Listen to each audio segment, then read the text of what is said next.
Hello guys, स्वागत है आप लोगों का 10,000 वर्ड की एक और नई वीडियो में। तो जैसा कि हम लोगों ने लास्ट एपिसोड में देखा था, पूरे स्पिरिचुअल रियलम के अंदर एक खबर फैल चुकी थी जिसके मुताबिक एम्परर डोंगजी ग्रैंड एम्परर के साथ फाइट कर रहे हैं और बहुत ही जल्द वो उस फाइट में मारे जाने वाले हैं, जबकि लिन फेंग गॉडेस मून क्लैन के एक इल्यूजन के अंदर फंस चुका है। और जैसे ही इस खबर के बारे में डीमन लॉर्ड ज़ॉन को पता चलता है तो वो स्पिरिचुअल रियलम के अंदर पहुंच चुका था। हालांकि गार्डियन गॉड उसे रोकने के लिए सामने तो आता है, लेकिन डीमन लॉर्ड ज़ॉन इतना ज्यादा ताकतवर था कि जिसके चलते तो डीमन लॉर्ड ज़ॉन वहाँ पे पूरी तरह से बेकाबू हो गया था। सबसे पहले वो टाइसेट में जाते हुए उनके ऊपर हमला कर देता है ताकि वो टाइसेट की लेजेंडरी सोर्ड टाइसोड को हासिल कर सके, जिसके बाद यहीं से हमारे अगले एपिसोड की शुरुआत होती है। तो अगले एपिसोड की शुरुआत में हमें स्पिरिचुअल रियलम की एक जगह का सीन दिखाया जाता है जहाँ पे अचानक से एक वर्ड गेट पोर्टल ओपन होता है जिसके अंदर से लिन फेंग प्रिंसेस क्यानिंग के साथ नेडल वर्ल्ड से होते हुए बाहर आ गया था। और जैसे ही गार्डियन गॉड को वहाँ पे लिन फेंग के आने का पता चलता है तो वो एक भी पल जाया किए बगैर सीधा लिन फेंग के सामने पहुंच चुका था, जहाँ गार्डियन गॉड को देखकर लिन फेंग को एहसास हो चुका था कि जरूर यहाँ पे कुछ न कुछ गड़बड़ है। इसलिए जब लिन फेंग गार्डियन गॉड से उसकी परेशानी की वजह पूछता है तो गार्डियन गॉड परेशान होकर उसे जवाब देते हुए बताता है कि हमारे स्पिरिचुअल रियलम में एक बहुत बड़ी तबाही की शुरुआत हो चुकी है। गार्डियन गॉड का इतना कहना था कि हम देखते हैं कि लिन फेंग भी वहाँ पे काफी ज्यादा सीरियस हो चुका था। वो कोर्ट रूम में गार्डियन गॉड से कहता है, मुझे जरा सब कुछ डिटेल से बताओ, जिसपे गार्डियन गॉड लिन फेंग को बताता है कि एक डीमन लॉर्ड ज़ोआन है जो कि गॉड किंग रियलम में है, वो फोर्सफुली हमारे स्पिरिचुअल रियलम के अंदर घुस आया है और अब वो टाइसेट की लेजेंडरी सोर्ड को पाना चाहता है, जिसके लिए वो टाइसेट के ऊपर हमला भी कर चुका है। अगर गलती से भी वो लेजेंडरी सोर्ड उसके हाथों में लग गई तो डीमन लॉर्ड ज़ोआन पूरी तरह से अनडिफीटेबल हो जाएगा, इसलिए अब उसे रोकने के लिए तुम्हें ही कुछ करना होगा। गार्डियन गॉड की यह बात सुनकर लिन फेंग के चेहरे के ऊपर गुस्सा साफ साफ दिखाई दे रहा था, जबकि वहीं दूसरी तरफ हम डीमन लॉर्ड ज़ोआन को देखते हैं जो कि टेलीपोर्ट होकर मिस टाई के सामने पहुंचकर उसका हाथ पकड़ते हुए उससे कहता है, अब तुम्हारे लिए बेहतर यही रहेगा कि तुम मेरे सामने सरेंडर कर दो। लेकिन मिस टाई अपनी पावर का इस्तेमाल करके उससे अपना हाथ छुड़ाते हुए कोर्ट रूम में कहती है, तुम चाहे मेरी जान ही क्यों ना ले लो, लेकिन मैं तुम्हारा साथ नहीं देने वाली, और ये मत सोचना कि तुम मुझे इतनी आसानी से पा लोगे, उसके लिए तुम्हें सबसे पहले मेरा मुकाबला करना होगा। और ये कहकर मिस टाई वहाँ पे एक बहुत ही ज्यादा खतरनाक अटैक को रेडी करते हुए डीमन लॉर्ड ज़ोआन से कहती है, मैंने कसम खाई थी मैं हमेशा अपने टाइसेट की हिफाजत करूंगी, फिर चाहे आज उसके लिए मुझे अपनी जानी दांव पर क्यों न लगानी पड़े। और ये कहकर मिस टाई लेजेंडरी सोर्ड का इस्तेमाल करते हुए डीमन लॉर्ड ज़ोआन के ऊपर एक बहुत ही ज्यादा खतरनाक अटैक चल चुकी थी, जो देखने में तो भले ही बहुत ज्यादा पावरफुल दिखाई दे रहा था, लेकिन डीमन लॉर्ड ज़ोआन के सामने वो कुछ भी नहीं था, क्योंकि जैसे वो अटैक जाकर डीमन लॉर्ड ज़ोआन के साथ टकराता है तो डीमन लॉर्ड ज़ोआन एक मिनी स्माइल करते हुए उस खतरनाक अटैक को सिर्फ अपनी 2 फिंगर से ही रोक चुका था। और साथ ही साथ वो वहाँ पे मिस टाई का मजाक उड़ाते हुए कहने लगा था, तो अब तुम्हारे जैसे मामूली ट्रू गॉड भी मेरे ऊपर हमला करेंगे, बेवकूफ कहेंगी, मैं गॉड किंग रियलम को अचीव कर चुका हूँ, जबकि तुम बस एक मामूली सी ट्रू गॉड हो जिसे मैं जब चाहूँ कीड़े की तरह मसल सकता हूँ। लेकिन डीमन लॉर्ड ज़ोआन की ये सारी बातें सुनकर भी हम देखते हैं कि मिस टाई तो वहाँ पे फिर भी हार नहीं मानती, वो अभी तक भी उसका मुकाबला करने के लिए पूरी तरह से तैयार दिखाई दे रही थी, जो देखकर डीमन लॉर्ड ज़ोआन वहाँ पे कम्युनी स्माइल करते हुए उससे कहता है कि मुझे लगता है तुम ऐसे नहीं मानने वाली। और ये कहकर डीमन लॉर्ड ज़ोआन वहाँ पे अपनी एक डिमोनिक फॉरबिडन टेक्निक का इस्तेमाल करते हुए मिस टाई को अपनी डिमोनिक फॉरबिडन चेंज के अंदर जकड़ने लगा था। और साथ ही साथ डीमन लॉर्ड ज़ोआन वहाँ पे इस मौके का फायदा उठाते हुए लेजेंडरी सोर्ड को भी अपने हाथों में ले चुका था, जो देखकर टाइसेट का मास्टर वहाँ पे परेशान होते हुए कहता है, अब हम क्या करें, इस डीमन ने तो हमारी लेजेंडरी सोर्ड को भी हरा दिया, अगर ऐसा ही चलता रहा तो ये डीमन तो पूरी तरह से हमारे टाइसेट को डिस्ट्रॉय कर देगा। नहीं, इसे रोकने के लिए हमें कुछ न कुछ तो करना ही होगा। लेकिन अपना दिमाग चलाने के बावजूद भी उसे वहाँ पे कोई भी आइडिया नहीं आता कि आखिर वो उस डीमन लॉर्ड को रोके तो रोके कैसे। आज वो वहाँ पे खुद को बहुत ही ज्यादा बेबस महसूस कर रहा था, लेकिन तभी गॉड उसकी सुन लेता है, क्योंकि अचानक से उसके टाइसेट के अंदर एक वोड गेट पोर्टल ओपन होता है और देखते ही देखते उस पोर्टल के अंदर से एक जायंट स्पिरिचुअल पाम हैंड बाहर निकलते हुए डीमन लॉर्ड ज़ोआन के ऊपर एक बहुत ही ज्यादा खतरनाक अटैक चल चुका था। और डीमन लॉर्ड ज़ोआन के ऊपर ये खतरनाक अटैक चलने वाला कोई और नहीं बल्कि लिन फेंग ही था। लिन फेंग का वो अटैक जैसे ही जाकर डीमन लॉर्ड ज़ोआन के साथ टकराता है तो वो वहाँ से उड़ता हुआ काफी पीछे जा गिरा था। और लिन फेंग के से खतरनाक अटैक के साथ ही डीमन लॉर्ड ज़ोआन की हालत वहाँ पे बहुत ज्यादा खराब हो चुकी थी, और अपने ऊपर हुए उस खतरनाक अटैक की पार को महसूस करके ही बेचारा डीमन लॉर्ड ज़ोआन वहाँ पे पूरी तरह से बुखला गया था। जबकि लिन फेंग को वहाँ पे आते हुए देखा तो टाइसेट के लोगों का हौसला वापस लौट चुका था। सभी लोग लिन फेंग को वहाँ पे ग्रीट करते हुए उसका शुक्रिया अदा करने लगे थे। सबसे पहले तो मिस टाई आगे बढ़कर लिन फेंग को ग्रीट करते हुए उसका शुक्रिया अदा करती है, जिसके पीछे पीछे बाकी सभी लोग भी वहाँ पे एक एक करके लिन फेंग का शुक्रिया अदा करने लगे थे, क्योंकि आज अगर लिन फेंग सही समय पे ना आता तो टाइसेट पूरी तरह से डिस्ट्रॉय हो चुका होता। तभी सामने की तरफ हम देखते हैं कि डीमन लॉर्ड ज़ोआन का एक डिसेबल है भागते हुए आकर डीमन लॉर्ड ज़ोआन को उठाते हुए उससे कहता है, मास्टर गड़बड़ हो गई, एम्परर डोंगजी का बेटा लौट चुका है, मेरे ख्याल से अब हम लोगों को यहाँ से भागना चाहिए, क्योंकि एम्परर डोंगजी का बेटा लिन फेंग उस इल्यूजन को तोड़कर वापस आ चुका है। और इसके अटैक को देखकर तो ऐसा महसूस हो रहा है कि ये पहले से भी ज्यादा पावरफुल बन चुका है, ऊपर से एम्परर डोंगजी का बेटा है तो हम लोग इसे पावर लेवल के मुकाबले में अंडर एस्टिमेट भी नहीं कर सकते। इसलिए मास्टर प्लीज मेरी बात मानिए और प्लीज हमारे साथ आइए, हम लोगों को जितना जल्दी हो सके यहाँ से निकलना होगा। पर अपने उस डिसेबल की ये बात सुनकर हम देखते हैं कि डीमन लॉर्ड ज़ोआन को वहाँ पे बहुत ही ज्यादा गुस्सा आ रहा था। वो एक ही झटके के साथ खड़ा होकर अपने उस डिसेबल को धक्का देते हुए कहता है कि अपनी बकवास बंद करो, मैं गॉड किंग रियलम में पहुंच चुका हूँ, तो मुझे इस बात से फर्क नहीं पड़ता कि एम्परर डोंगजी का ये बेटा लिन फेंग कितना ज्यादा ताकतवर है। आज मेरे रास्ते में जो कोई भी आएगा आएगा मैं उसे किले की तरह मसल दूंगा, फिर चाहे वो एम्परर डोंगजी खुद हो या फिर उसका बेटा। आज मुझे स्पिरिचुअल एलम के ऊपर कब्जा करने से कोई भी नहीं रोक सकता। और बोलो माते, मेरे पास एक सीक्रेट टायर भी है जिसका ये तो क्या इसका बाप भी मुकाबला नहीं कर सकता। और ये कहते हुए डीमन लॉर्ड ज़ॉन वहाँ पे अपने पास एक डिवाइन स्क्रॉल को बाहर निकाल चुका था, जिसने देखते ही देखते वहाँ पे लिन फेंग के साथ साथ बाकी सभी को भी चारों तरफ से घेर लिया था। जो देखकर मिस ताई वहाँ पे परेशान होते हुए कहते हैं कि ये तो एक डिवाइन गॉड लेवल का वेपन है। सीनियर लिन फेंग, आप किसी भी हालत में इसे अंडरएस्टिमेट नहीं कर सकते, आपको इसे सावधान रहना होगा। जबकि शाओटियान उस सीक्रेट वेपन को देखकर एक्साइटेड होते हुए कहता है ये तो पिंक फैमिली का सीक्रेट टायर है। और ये कहकर शाओटियान खुशी के मारे उछलते हुए कहने लगा था तुमने तो मुझे खुशी कर दिया, और तुम्हारी ये बॉडी तो देखो कितनी ज्यादा कमाल की है। तुम्हारी बॉडी को देखकर तो ऐसा लग रहा है कि जरूर से तुम किसी विंग ट्राइब से बिलोंग करते होगे। आज काफी दिनों बाद मुझे मेरे लिए कोई परफेक्ट बॉडी दिखाई दे रही है। और ये कहकर शाओटियान अपने मास्टर लिन फेंग से रिक्वेस्ट करते हुए कहता है बॉस, पिछले काफी समय से मैं स्पिरिचुअल फॉर्म में इधर उधर घूमता रहता हूँ, अब मुझे भी मेरे लिए एक बॉडी की जरूरत है। और इस डीमन लॉर्ड ज़ॉन की बॉडी मुझे मेरे लिए बिल्कुल परफेक्ट दिखाई दे रही है। प्लीज मुझे इजाजत दीजिए, मैं इस कल्टीवेटर को चांद से मारकर इसकी बॉडी के ऊपर कब्जा करना चाहता हूँ। शाओटियान की ये बात सुनकर तो लिन फेंग मुस्कुराते हुए हाँ में अपना सर हिला देता है। अपने मास्टर की इजाजत पाकर तो शाओटियान वहाँ पे और भी ज्यादा एक्साइटेड हो गया था, इसलिए वो एक्साइटेड होकर जल्दी से आगे बढ़ते हुए उस स्क्रॉल के ऊपर हमला कर देता है। और देखते ही देखते शाओटियान ने वहाँ पे अपने एक ही अटैक के साथ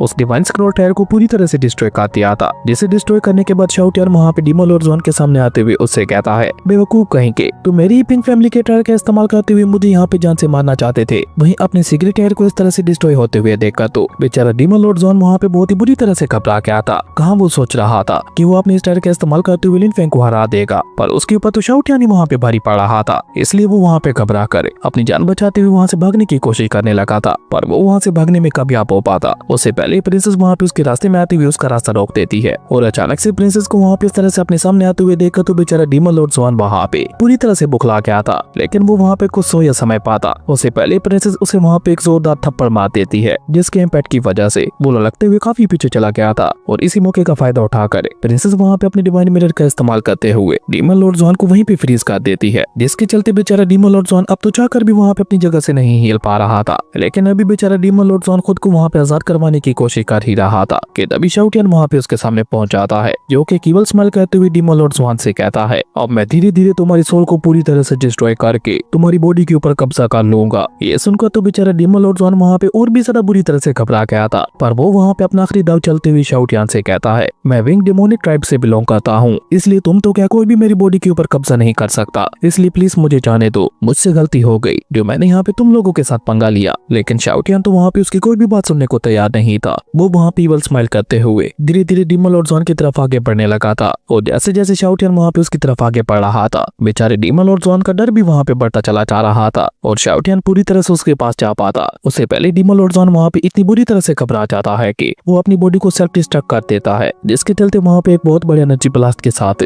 उसकी बॉडी डिस्ट्रॉय हो गई थी। असल में डीमन लॉर्ड ज़ॉन ने वहाँ पे ऐसा इसलिए किया था ताकि शाओटियान उसकी सोल को डिस्ट्रॉय ना कर सके। अपनी सोल के चलते वो नई बॉडी को तो हासिल कर सकता था, लेकिन अगर उसकी सोल ही डिस्ट्रॉय हो जाती तो फिर ये बॉडी उसके किस काम की। जबकि ये सब देखकर तो बेचारे शाओटियान काफी ज्यादा कंफ्यूज हो गया था। उसने ये कभी नहीं सोचा था कि ये डीमन लॉर्ड इतनी बुरी तरह से घबरा जाएगा कि ये खुद ही अपनी बॉडी को डिस्ट्रॉय कर देगा। और साथ ही साथ शाओटियान वहाँ पे उदास होते हुए कहने लगा था इतने अरसे बाद मुझे कोई बॉडी पसंद आई थी, पर वो भी इतना ज्यादा फट्टू निकला कि वो खुद ही अपनी बॉडी को डिस्ट्रॉय कर गया। शाओटियान की ये बात सुनकर लिन फेंग कोर्टून में उसे जवाब देते हुए बताता है कि चिंता मत करो, वैसे भी ये उस पर्सन की रियल बॉडी नहीं थी, ये बस उसकी एक स्पिरिचुअल बॉडी थी, तभी तो उसने इतने आसानी के साथ अपनी बॉडी को सेल्फ डिस्ट्रॉय कर दिया। लिन फेंग की ये बात सुनकर शाओटियान वहाँ पे एक्साइटेड होते हुए कहता है तो क्या इसका मतलब है कि मैं अभी भी उसकी बॉडी को पा सकता हूँ? मुझे लगता है आज किस्मत मेरे साथ है। मास्टर, अब आपको मेरे लिए कुछ करना होगा, क्योंकि मुझे किसी भी हाल में उसकी वो बॉडी चाहिए। लेकिन हम लोग यहाँ पे बैठे बैठे पता कैसे लगाएंगे कि उस डीमन लॉर्ड की बॉडी है कहाँ पे? शाओटियान की ये बात सुनकर लिन फेंग भी वहाँ पे केवल स्माइल के साथ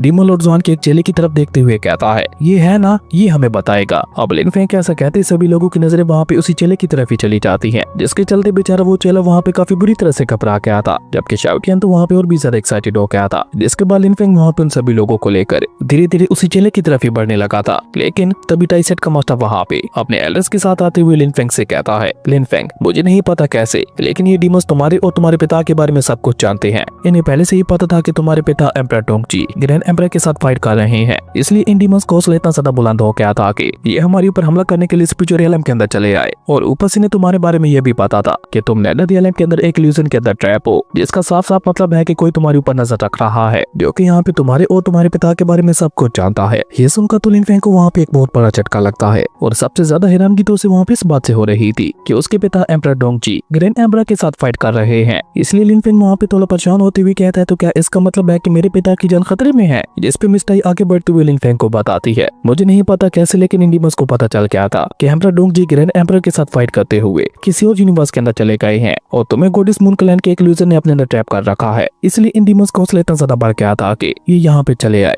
वहीं उन सभी लोगों को इस तरह से आपस में बातें करते हुए देखकर वो चेला मौके का फायदा उठाकर वहाँ से भागने की कोशिश करने लगा था, लेकिन प्रिंसेस क्यानिंग अपनी स्पिरिचुअल एनर्जी का इस्तेमाल करके उसे गले से जकड़ते हुए उसे वापस ले आती है। और साथ ही साथ प्रिंसेस क्यानिंग उसे वहाँ पे टॉर्चर करते हुए कहती है कि अगर तुम अपनी सलामती चाहते हो तो मेरा सवाल का सीधा सीधा जवाब देना। अब बताओ मुझे, तुम लोगों को इस सब के बारे में किसने बताया था? जिसपे वो चेला बहुत ही मुश्किल के साथ उस लेटर को बाहर निकालकर प्रिंसेस को दिखाते हुए कहता है कि हम लोगों को इसी से पता चला था। अब उस लेटर को देखकर शाओटियान जल्दी से आगे बढ़कर उस लेटर को पढ़ते हुए कहता है, क्या बात है, लगता है यहाँ पे कोई हमारी मौत का बहुत ही बेसब्री से इंतजार कर रहा है। और ये कहकर शाओटियान अचानक से वहाँ पे एक और लोग के साथ उस डीमन कल्टीवेटर से कहता है, अब मुझे बताओ ये लेटर तुम लोगों के पास कहाँ से आया था? शाओटियान की ये बात सुनकर हम देखते हैं कि बेचारा वो डीमन कल्टीवेटर वहाँ पे इतना ज्यादा घबरा गया था कि वो जल्दी से अपने घुटनों पे आते हुए कहता है, ये लेटर किसी ने मेरे मास्टर को भेजा था और उसी के बाद ही वो स्पिरिचुअल एलिमेंट के ऊपर हमला करने के लिए आए थे। लेकिन मैं ये बात नहीं जानता कि उन्हें ये लेटर भेजने वाला कौन था। मैं बेकसूर हूँ, प्लीज मुझे छोड़ दीजिए। इवन मुझे तो इस हमले के बारे में भी कुछ नहीं पता था। वो तो मेरे मास्टर ने मुझे अपने साथ चलने के लिए कहा तो मैं भी उनका साथ देने के लिए आ गया। मुझे क्या पता था कि वो टाई सेट को डिस्ट्रॉय करने के लिए जा रहे हैं। अगर मुझे पहले पता होता कि ये एम्परर डोंगजी के बेटे की टेरिटरी है तो मैं कभी भी यहाँ पे घुसने की हिम्मत नहीं करता। उस डीमन कल्टीवेटर की ये बात सुनकर लिन फेंग वहाँ पे कोल्ड रूम में उससे कहता है कि वो सब छोड़ो और पहले मुझे ये बताओ तुम कौन से डीमन क्लैन से बिलोंग करते हो। लिन फेंग की ये बात सुनकर वो डीमन कल्टीवेटर वहाँ पे सोच में पड़ गया था कि आखिर वो लिन फेंग को जवाब दे तो दे क्या। अगर वो जवाब दे देता तो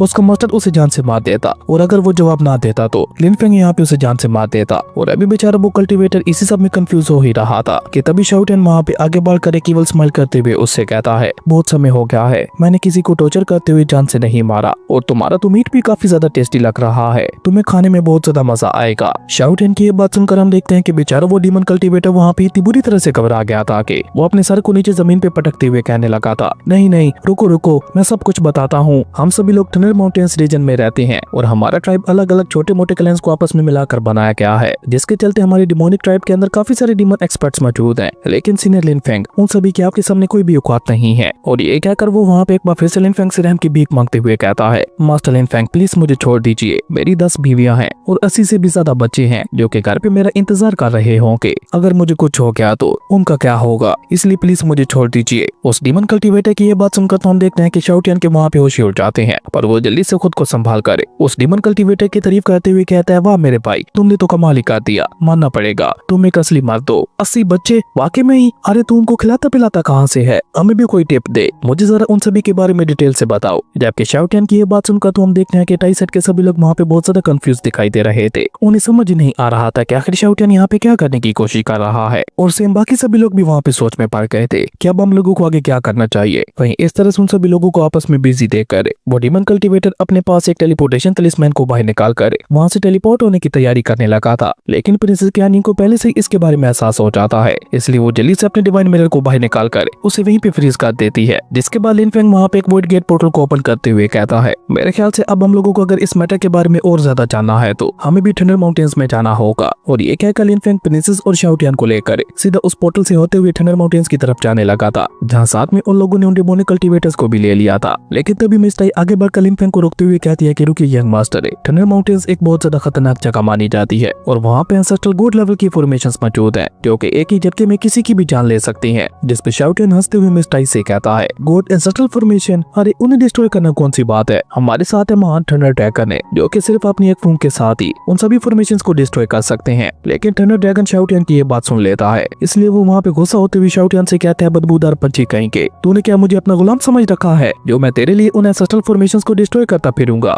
थंडर ड्रैगन की ये बात सुनकर बेचारा शाओटियान वहाँ पे बहुत बुरी तरह से घबरा जाता है और वो जल्दी से थंडर ड्रैगन से माफी मांगते हुए कहता है, नहीं नहीं मेरा वो मतलब नहीं था। और उसके बाद लिन फेंग उन सभी को लेकर सीधा उस वॉइड गेट पोर्टल के अंदर चला गया था और जाने से पहले उन लोगों ने उस डीमन कल्टीवेटर को भी अपने साथ ले लिया था। जैसे वो सभी लोग वहाँ से चले जाते हैं तो टाई सेट के ग्रेट एल्डर वहाँ पे अपने टाई सेट के मास्टर के पास आते हुए उससे कहता है, मास्टर आपको तो पता ही है थंडर माउंटेन्स वाली जगह कितनी ज्यादा खतरनाक है, तो आपने लिन फेंग को वहाँ से जाने से रोका क्यों नहीं। जिस पे टाई सेट के मास्टर सीरियस होकर जवाब देते हुए कहते हैं कि इसके दो कारण है। एक तो लिन फेंग के पास इसके अलावा और कोई रास्ता नहीं था, दूसरा शायद तुमने देखा नहीं कि लिन फेंग कितना ज्यादा ताकतवर बन चुका है। उसके पेट ने एक गोड किंग रियलम के कल्टीवेटर को अपने सामने घुटने टेकने के लिए मजबूर कर दिया था। तो सोचो लिन फेंग खुद कितना ज्यादा ताकतवर हो क्या होगा। पर मुझे इस सब की चिंता नहीं है, मुझे सबसे ज्यादा चिंता तो एम्परर डोंगजी की हो रही है। अगर बाकी ग्रैंड एम्परर डोंगजी को जान से मार देते हैं तो सबसे ज्यादा लिन फेंग के लिए खतरा बढ़ने वाला है। और ये कहकर टाई सेट का मास्टर अपने मन ही मन में एम्परर डोंगजी के ठीक होने की दुआ करने लगा था, क्योंकि एम्परर डोंगजी ही थे जिन्होंने इन सारे डीमंस को रोक रखा था।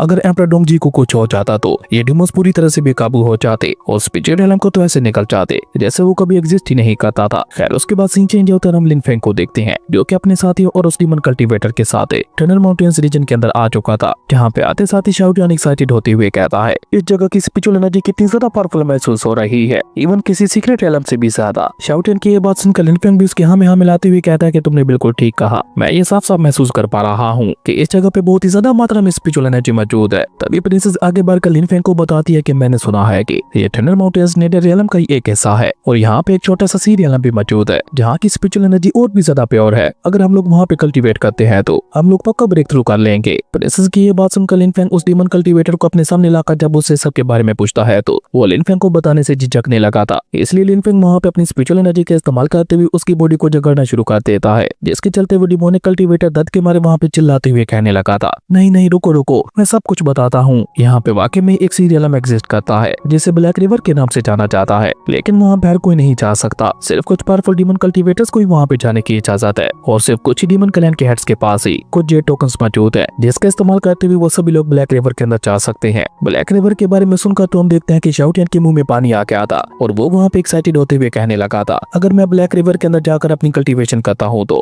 हो सकता है मैं हेमली गोड रियलम में ब्रेक थ्रू कर जाऊँ, या फिर मेरी किस्मत अच्छी रही तो यह भी हो सकता है कि मैं गोड किंग रियलम में ब्रेक थ्रू कर जाऊँ। जिस पे वो डेमोनिक कल्टीवेटर उससे कहता है लेकिन आप लोगों को वहाँ पे जाने के लिए एक जेट टोकन की जरूरत होगी, उस जेट टोकन के बगैर वहाँ पे कोई भी नहीं जा सकता। उस डेमोनिक कल्टीवेटर की ये बात सुनकर हम देखते हैं कि शाओटियान वहाँ पे बहुत ही कूल तरीके के साथ आगे बढ़कर उस डेमोनिक कल्टीवेटर को एक किक मारते हुए कहता है अब कते तूने हमें समझ क्या रखा है, अगर हम लोगों ने वहाँ पे जाने का फैसला कर लिया है तो फिर तुम तो क्या, तुम्हारे बड़े से बड़ा डिमोनिक कल्टीवेटर भी हमें नहीं रोक सकता। अब तू अगर यहाँ पे अपनी सलामती चाहता है तो सबसे पहले हमें उस ब्लैक रिवर का रास्ता बता, वरना यहाँ पे हम लोग मौत की शुरुआत सबसे पहले तुमसे ही करेंगे। शाओटियान की ये बात सुनकर हम देखते हैं कि वो डिमोनिक कल्टीवेटर वहाँ पे इतनी बुरी तरह से घबरा गया था कि वो वहाँ पे सामने की तरफ इशारा करते हुए लिन फेंग को बताता है यहाँ से 2000 किलोमीटर दूर आप लोगों को ब्लैक रिवर का पोर्टल दिखाई देगा, लेकिन मैं आपको पहले ही सुधार कर दूं, उस जगह को कुछ पावरफुल कल्टीवेटर्स गार्ड कर रहे हैं, तो ब्लैक रिवर के अंदर एंटर करना आप लोगों के लिए उतना ज्यादा भी आसान नहीं होने वाला। उस डीमन कल्टीवेटर की ये बात सुनकर लिन फेंग वहाँ पे एक भी पल साया किए बगैर अपने साथियों को लेकर बहुत ही तेजी के साथ